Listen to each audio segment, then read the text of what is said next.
अस्सलाम वालेकुम नाज़रीन, मैं हूं आसिफ शर्ट। 14 अगस्त को पेश आने वाला एक वाकया जो आप लोगों ने जरूर देखा होगा कि जहाज में एक शख्स रास्ते में नमाज पढ़ रहा है और फिर लोग जो हैं उससे चिढ़ रहे हैं और वो शख्स उनको कह रहा है कि I am Mohammad slave of Allah, are you the slave of Allah, इस तरह की बातें उनसे कर रहा है। ये शख्स कौन है? ये बड़े दिलचस्प इसके बारे में हकाइक हैं, बड़ी जबरदस्त मालूमात है, मैं आप लोगों के साथ शेयर करता हूँ। ये मलेशियन एयरलाइन थी और 14 अगस्त को जाहिर है इसने फ्लाई करना था सिडनी से लेकर तो कोलालमपुर तक, मलेशिया तक ये सफर था। इसमें 199 मुसाफिर थे। मोहम्मद आरिफ नामी 45 साल का ये शख्स है। जैसे ही वो जहाज में लोग चढ़ना शुरू करते हैं तो ये पहले मौजूद था। तो इसने क्या किया कि रास्ते में नमाज पढ़ना शुरू कर दी। जब इसने नमाज पढ़ना शुरू की तो लोग इंतजार करते रहे। जब लोगों ने इंतजार किया फिर किसी ने इसे कहा कि आप हमारा रास्ता छोड़े, तो इसने उनको ये कहना शुरू कर दिया I am Mohammad the slave of Allah. और फिर उसने लोगों से ये पूछना शुरू कर दिया are you the slave of Allah.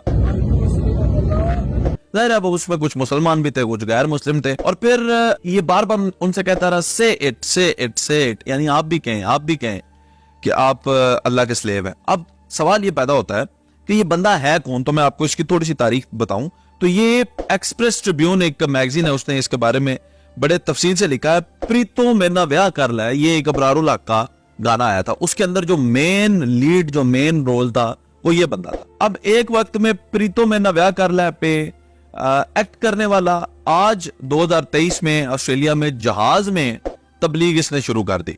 और जब इसने तबलीग शुरू कर दी तो जाहिर है कि वो अब बड़ा परेशान हो गए। फिर उन्होंने जब इसके साथ एक्सचेंज ऑफ वर्ड्स हुए तो फिर क्या हुआ कि इसको जब गुस्सा आया तो इसने ये कहना शुरू कर दिया कि मैं जो है कोई खुदा ना खास्ता एक्सप्लोड कर दूंगा या कोई इस तरह का काम कर दूंगा, जिससे वो लोग जो है बड़े चौकन्ने हो गए। और फिर वो उन लोगों ने क्या किया कि जब ये जहाज उड़ा तो 2 घंटे वो जहाज जो है वो सिडनी के ऊपर ही उड़ाते रहे। और वो जाहिर है कि उस वक्त वो कम्युनिकेट कर रहे थे, इस बंदे को मॉनिटर कर रहे थे और वो जाहिर है बड़े हादसे से बचना चाहते थे। उन्होंने क्या किया कि वापस सिडनी में ही इस जहाज को उतार लिया। उतारने के बाद ऑस्ट्रेलियन फेडरल पुलिस ने इसको गिरफ्तार कर लिया। इस वक्त तक वो ऑस्ट्रेलियन फेडरल पुलिस की हिरासत में ये शख्स मौजूद है, जिसका नाम है मोहम्मद आरिफ और 45 साल इसकी उम्र है। अब सवाल ये पैदा होता है कि आखिर क्या जरूरत महसूस हुई? हम भी सफर करते हैं, आप भी सफर करते हैं, हमारा दीन तो सफर में नमाज के हवाले से आसानी पैदा करता है। यानी हमें जब हम सफर पे होते हैं तो हमारे लिए तो नमाज में आसानी है। और ये कैसा शख्स है कि जो ऐसी नमाज अदा कर रहा है जिससे लोगों को तकलीफ हो रही है और फिर ये लोगों से पूछ रहा है जबरदस्ती कि क्या आप भी अल्लाह के स्लेव हैं।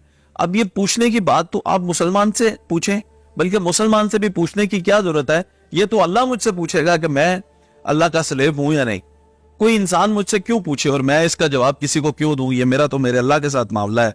तो ये चंद इस तरह के जो लोग होते हैं, आप ये देखें, इनकी वजह से पूरी दुनिया के अंदर मुसलमानों का इमेज जो है वो डाउन होता है। इस तरह की हरकतें, और फिर ऑस्ट्रेलिया में रहते हुए, ऐसे मुमालिक में रहते हुए जहां पे कोई इतनी मजहबी शिद्दत पसंदी भी नहीं होती, इस तरह की हरकत जो है ये करने से मेरा ख्याल है कि सिर्फ और सिर्फ इन्होंने मुसलमानों की बेइज्जती करवाई है, इससे ज्यादा और कुछ भी नहीं करवाया।